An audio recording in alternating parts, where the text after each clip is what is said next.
Hi, thank you for the introduction. Yeah, that's right. My area of expertise, at least in resistance, is on BT. And in the United States, we manage fall armyworm and other lepidopteran pests in maize and cotton with BT. And so that's kind of going to be the focus of my presentation today. David did such a great job of defining resistance, but one of the things I want to frame it, because I do a lot of work with growers themselves, is to ask the question about, what is so bad about resistance? Obviously, there's economic consequences. This photo here is actually taken from a cornfield that was infested with fall armyworm late in the season, and you can see the ears that actually fell off the plant in the middle of the rows there. There's environmental consequences because growers often bear the economic consequences of resistance, but the environmental response is usually to spray more foliar insecticide. And then sometimes we have cross resistance between different modes of action. So it's very important to delay resistance using different methods, but there's there's multiple methods that we can think of. The first being the regulatory structure. What incentives are there for growers to delay resistance? What methods of enforcement are in place, or what um, are they lacking in the structure? Obviously, the seed companies have a role to play. Are they invested in delaying resistance to their products, or do they have to compete with competitors in the marketplace? Who are the players out there? Grower behavior is something I'm going to focus on later on in this presentation, but of course, that's very important in resistance management. There's supply chain realities, and that, let's say growers want to do things like plant lots of refuge crops. Are there good varieties available for those growers? Are they easy to obtain? Do they yield well? Who do growers obtain their advice from? Is it from uh, independent crop consultants? Is it from crop consultants from the companies? Is it from people that they sell the seed from? Is it from the government? All these things can influence resistance. The pest ecology is very important.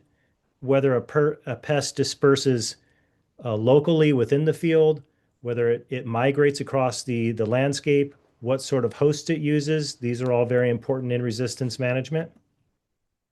Landscape composition, are those hosts close together? Are they spread apart? Are they present together in time and space? And then how coordinated is resistance management on the local level with the growers themselves, on the regional level, and then even on the international level, which is something that perhaps you have to think about in Southeastern Asia as country sizes change. You have barriers of mountains or waterways or things like that. And this can all create a big headache when we think about resistance management. Which of these is more important? And that really the answer is, of course, it depends. So I want to start this presentation by just giving three really brief examples of resistance management to set the stage. The first example I want to give is one of strong resistance management. And this is an example from the Australian cotton industry. They have a very important pest there. There's two species of Helicoverpa. There's Helicoverpa armigera and Helicoverpa punctigera, with armigera being the most important for cotton production. And this almost took down their cotton industry in the 1990s because of resistance to foliar insecticides. And so the growers there realized that when BT cotton came in, they were going to have to do a really good job of stewarding that product. And you can see the areas of cotton production in Australia on the map here. One of the things that made their resistance management so successful was mandatory enforced stewardship. So this was things that growers were required to do in terms of what BT crops were going to be used, in this case, cotton and not maize or corn. They also had an area-wide management strategy where growers realized that they not only needed to cooperate in a single cotton producing areas, but other cotton producing areas needed to cooperate as well. They understood the insect ecology and the landscape very well. They knew what hosts it used, they knew how it migrated. And I won't go into detail, but when they didn't understand the host ecology, they did studies on it to understand how they could improve resistance management. And I think very important for this story is that they had industry wide cooperation. but it was really the growers were really behind it. The growers were the ones that say, hey, we really want to steward BT cotton and we want to see it successful. And they were then able to partner with their grower groups, the seed company, and the government as well.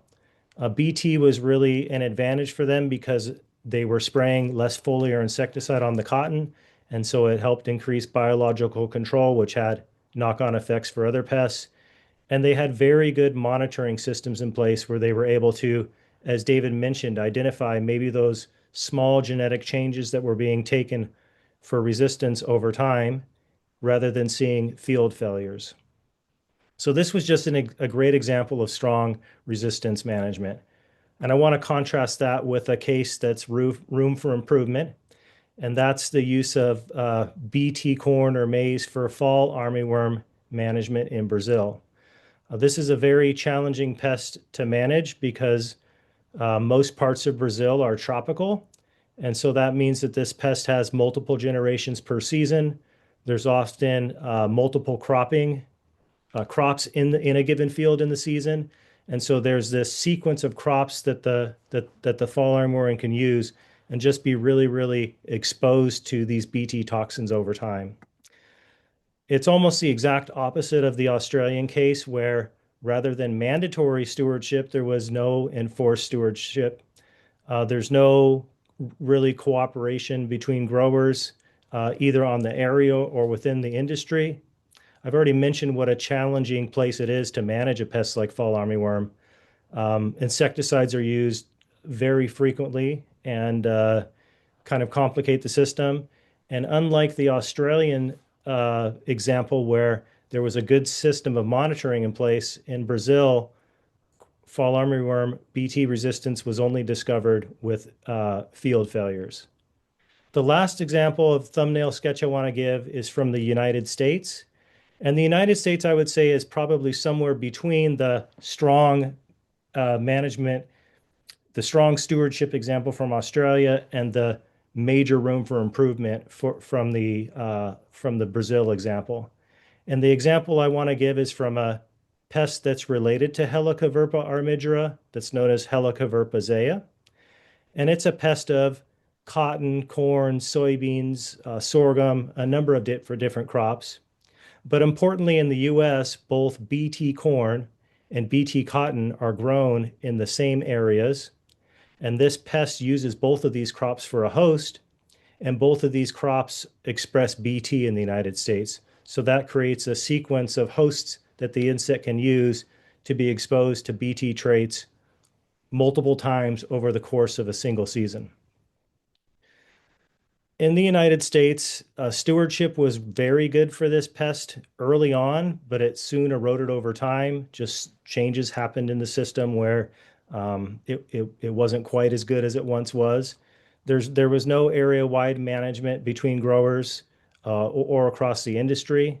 I've already mentioned how challenging it is of a landscape because you have this sequence of hosts that express BT over time.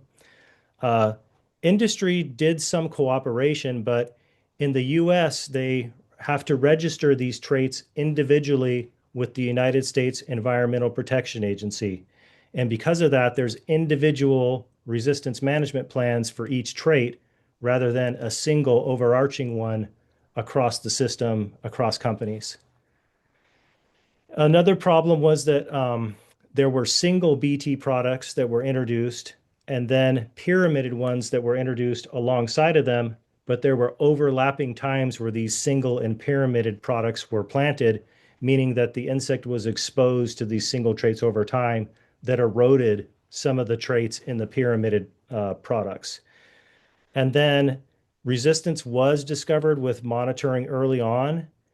Nothing was really done about it, and we weren't able to react until there were field failures that were present.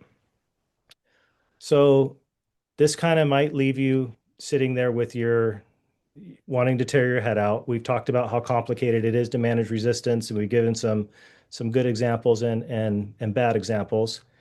And in the US, we have a fairly unique extension system compared to many other parts of the world. We have people that work on the local level in extension, but we also have people in the extension system that are attached to the university. And I'm one of those extension people that works in the university.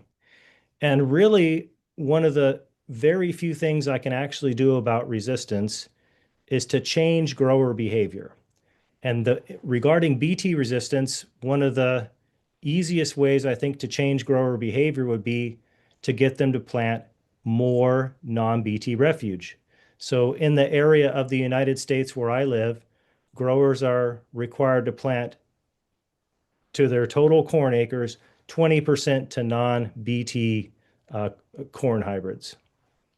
And so to change grower behavior, it's important to know what growers care about. Of course, growers care about yield. 5 minutes, Dominic. Thank you. But they also care about profitability and sustainability. So if we can take advantage of these things, we might be able to encourage growers to delay resistance. So one of the ways that we've been doing that in the US is to help them evaluate the yield of non-Bt hybrids relative to Bt hybrids. This is an example of a small plot trial that I conducted on a research station. I've conducted this same trial for maybe 7 or 8 years. We've done this in what's called the official variety trials, where the university plants small plots in different things across the US.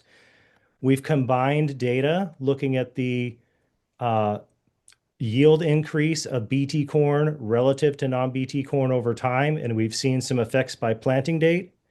And another thing we've done is that we've actually taken these hybrids and put them on the grower's farm using the grower's equipment. So we've said, hey, here's a bag of Bt seed, here's a bag of non-Bt seed, plant this on your farm with your equipment, take the yield on it, give it to us, and we'll look at the profitability. And when we do that, we often see that the profitability of planting your farm to 100% Bt versus the required refuge, 80% non-Bt and 20% non-Bt over time, is the same. The final thing I want to talk about today is grower education, because it has often been suggested that we just need to educate growers more. If we give growers more information on non-Bt, we can get them to change over time. So I've actually done this. I've educated growers, and I surveyed them before and after I've educated them. And I found that only around 40% of growers plant non-Bt refuge, and that I'm able to change their knowledge in the short term. They understand refuge important, they know more about it. But in the longer, medium term, I was not able to change their willingness to plant refuge. And quite disturbing is the smaller growers are actually less likely to plant refuge, and there's more smaller growers out there. So it seems like this kind of big intractable problem. So one of the things we've done is we've reached across the aisle to social scientists, and we've said, how can we change grower behavior in this knowledge deficit model? And one of the things we tried was an emotional appeal. This emotional appeal is very simple. We simply remind growers of the importance of cooperation. We give them little stories, little vignettes about how cooperation is so important. And I'll skip ahead to my collaborators here. This is Zach Brown, who's in the Bio and Ag Resource and Economics Department, and a very talented PhD student of his, Greg Ferraro. And one of the things that we did recently is we measured conditional cooperation in Eastern North Carolina. Conditional cooperation is simply the idea of, I will cooperate, but only if you cooperate. We did this in areas that are poorly drained because we wanted to see if we could layer those two things together. Perhaps in areas where growers are already cooperating in drainage, they may be more willing to cooperate to plant non-Bt refuge corn.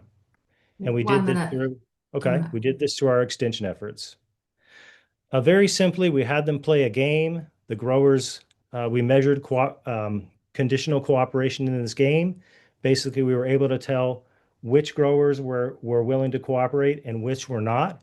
And then we layered our emotional appeal on this. Half the growers we gave the emotional appeal to, half we did not. And I'll skip to the chase and let you know that the emotional appeal worked, but only in areas where growers were not planting refuge. The growers that were already planting refuge and cooperating were less responsive to our emotional appeal. So, in conclusion, we want to think about what might serve as proxies for cooperation in your areas. And what I want to encourage you to do is to look for areas where growers are already cooperating.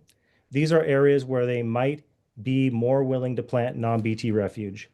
And just remember overall that biology sets the rules, but behavior decides the outcome. That is to say, no matter how good your plan for refuge is, if the people that are behaving in the refuge are not cooperating or doing things together, it won't work. Thank you for your attention. Dominic, thanks. That's excellent. Really interesting at the end too. It's fascinating. Your work with farmers there and just how important understanding behavior and understanding how to communicate and communicating in different ways can actually help influence decision making. In some Southeast Asian countries, in three countries, there is BT maize. In Australia, New Zealand, and other countries, there is not BT maize yet. But I'm sure this what you're sort of looking at here around how to appeal to farmers, how to communicate, how to make that relevant would apply in those situations as well. So for around changing mode of action, reducing unnecessary pesticide use. Have you seen any sort of more, or have you looked at that as well, or any thoughts on sort of in that sort of situation? How you might develop sort of a behavioral sort of approach or appeal? No, we haven't expanded this work to other systems, but I would like to just say that the area where we measured this, Eastern North Carolina, is a pretty challenging area to measure behavior because these growers are not they're not very cooperative, right? And some of those areas you mentioned, I imagine, like for example, Australia, where they're already used to cooperating across the cotton industry, this would be an easy sell. But in other areas where they're not used to cooperating, I think you'd really have to kind of dig in and figure out how could we craft a message around the importance of cooperating to make this thing work, and here's why it's so important to work. But we haven't expanded it beyond just what we've done. Excellent, thanks. There's quite a few questions coming in. I'm gonna throw it over to Ramesh. While I'm throwing it over to Ramesh, just to make sure that we're using our time effectively, Dominic, can you just stop share with your screen and I'll get Andy, our next speaker, to load his up. Ramesh, have you got a question for Dominic? Thanks, Dominic. As an extension officer, it just reflects to me what you have been doing about the behavior and about the knowledge part of this fall armyworm management. Yeah, we have an area-wide management and we are working with the industry on area-wide management perspective. And with the new variation into the project on insecticide resistance management, it is totally reflecting what we have been doing, applied in our case, but we are in the horticulture sector. So from your work with growers, which practical field level decisions have the greatest impact on slowing resistance development while still maintaining effective fall armyworm control? Can you please share it on that? Yeah, that's a great question. And I should say that for growers in North Carolina, it would be planting non-BT maize. But we have a huge advantage in that when we plant non-BT maize, we don't have extremely yield limiting pests that come in when we plant it on time.